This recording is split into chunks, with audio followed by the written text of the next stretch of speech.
बोले हैं वसीम अकरम। टीम के हेड कोच का सम्मान नहीं होता। वसीम अकरम ने बहुत बड़ी बात कह दी है। कह रहे हैं कि टीम के हेड कोच का कोई सम्मान ही नहीं होता। साथ ही कह रहे हैं कि बदतमीजी बर्दाश्त मैं करूंगा नहीं। मैं पाकिस्तानी टीम को फ्री में कोचिंग देने के लिए तैयार हूं, लेकिन जो बदतमीजी होगी उसके लिए तो मैं कतई तैयार नहीं हूं और सम्मान भी नहीं होता। वो कह रहे हैं कोच का सम्मान होगा तभी टीम में अनुशासन आएगा। यानी कि उन्होंने कहा है कि ना तो हेड कोच का सम्मान होता है और ना ही टीम में अनुशासन है। चैंपियंस ट्रॉफी में बेहद शर्मनाक प्रदर्शन के बाद में पाकिस्तानी क्रिकेट टीम के लिए नए कोच की अब तलाश हो रही है। इतने खराब प्रदर्शन के बाद एक बार फिर पीसीबी सपोर्ट स्टाफ में बदलाव करने की तैयारी कर रही है। टीम के नए हेड कोच बनने पर पाकिस्तान के पूर्व खिलाड़ी वसीम अकरम ने बताया कि आखिर उन्हें कोच बनने में किस बात का डर लगता है।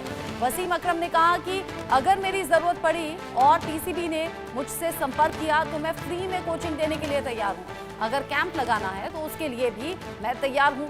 हालांकि उन्होंने ये भी बताया कि टीम के हेड कोच का सम्मान नहीं होता। ऐसा उन्होंने खुद देखा है। उन्होंने कहा कि वकार यूनुस की टीम के कोच थे, लेकिन कोच के साथ बदसलूकी की जाती है और मैंने खुद ये सब देखा है। कोच का सम्मान होगा तभी तो टीम में अनुशासन आएगा। यानी पाकिस्तान के शर्मनाक प्रदर्शन के बाद में कोच की तलाश भी शुरू हो गई और वसीम अकरम का ये बयान बड़े इंडिकेशंस देता है। मनोज जोशी मेरे साथ में जुड़ गए हैं, स्पोर्ट्स एडिटर। मनोज जी, पाकिस्तान ने शर्मनाक प्रदर्शन तो किया ही, लेकिन उससे भी ज्यादा शर्मनाक तो ये बात है, वसीम अकरम कह रहे हैं कि वहां तो हेड कोच की कोई इज्जत ही नहीं है, साथ ही साथ अनुशासन की भी कमी है। कहीं यही सब वजह तो नहीं कि टीम ने बहुत शर्मनाक प्रदर्शन किया? देखिए, अगर विश्व क्रिकेट में 900 अंतर्राष्ट्रीय विकेट लेने वाला खिलाड़ी अगर ऐसा कह रहा है, जो लिविंग लीजेंड है, तो उसकी बात में दम है। उसको आप हल्के से नहीं ले सकते, क्योंकि पीसीबी में ऐसे लोग बैठे हुए हैं जिनका क्रिकेट से कोई लेना देना ही नहीं है, और वो जिस तरीके से उनको त्वरित रिजल्ट चाहिए, तुरंत रिजल्ट चाहिए। अगर आप हार जाते हैं तो ठीकरा फोड़ देते हैं, अपमानित किया जाता है, और बिल्कुल भी सब्र उनमें नहीं है। हार का ठीकरा फोड़ने का आलम यह है कि अब तक पिछले 2.5 साल में जो है 21 कोच और 26 सिलेक्टर्स बदल दिए गए हैं। 21 कोच 2.5 साल के अंदर। तो उससे आप अंदाजा लगा सकते हैं कि आप खिलाड़ियों को क्या समझते हैं, कोच को क्या समझते हैं। और तो और प्लेयर्स भी सम्मान नहीं करते, इज्जत नहीं देते हैं। सिकंदर बख्श, जो कि 80 के दशक के एक बेहतरीन खिलाड़ी रहे हैं, वो असिस्टेंट कोच थे 2001 से 2003 तक। तो उन्होंने भी यही कहा कि विदेशी कोच के सामने तो वो थोड़ा सा दबकते हैं खिलाड़ी, लेकिन देसी कोच को बिल्कुल घर की मुर्गी समझते हैं। तो ये भी एक अपने आप में बड़ा बयान है सिकंदर बख्श का, वसीम अकरम का। तो मैं समझता हूं कि ये कहीं ना कहीं कटघरे में खड़ा करता है पाकिस्तान क्रिकेट को। और इन सबके बीच ही अगर वसीम अकरम हेड कोच के तौर पर जिम्मेदारी संभालते हैं तो क्या टीम में कुछ बदलाव होंगे? जिस तरीके से आपने बताया भी कि शानदार प्लेयर रहे हैं।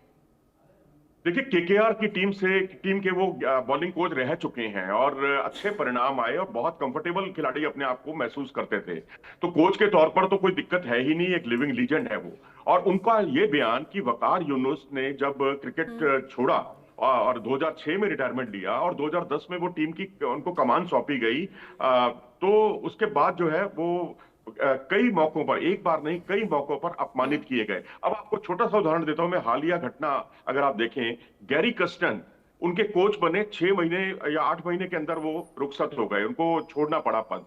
लेकिन यही गैरी कस्टन जब टीम इंडिया के साथ जुड़े थे तो 2011 का वर्ल्ड कप जीतने वाली टीम के वो कोच साबित हुए। भारत को जो है ओडीआई का वर्ल्ड कप जिताया उस कोच की बदौलत। उस कोच का बहुत बड़ा हाथ था। जब सचिन तेंदुलकर को वानखेड़े स्टेडियम में घुमाया गया कंधे पर उठाकर, उसी तरीके से गैरी कस्टन को भी घुमाया गया। तो उस कोच की इतनी बेकदरी की गई। मोर्ने मोरकल को देखें, जो इस समय भारत के बॉलिंग कोच हैं, जिन्होंने इंडिया बांग्लादेश की जो पहला उनका असाइनमेंट था उसमें उन्होंने उनका असर दिखाई दिया, उनकी गेंदबाजी हुनर का असर दिखाई दिया। वही जब उनके कोच बने तो वहां वो भी नहीं टिक पाए। इसी तरीके से आप जो एक और कोच हैं जसन गिलेस्पी, उनको भी बहुत जल्दी, मतलब आप ये समझिए कि गैरी कस्टन के 3 महीने के बाद उनको भी अपना पद छोड़ना पड़ा।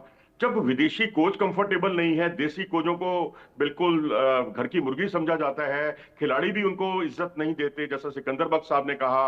और तो मैं समझता हूं कि फिर तो हाल ही बेहाल है। वहां पूरी सोच, पूरी माइंडसेट बदलने की जरूरत है, और उसके लिए साइकोलॉजिस्ट मेरे ख्याल से सही रहेगा।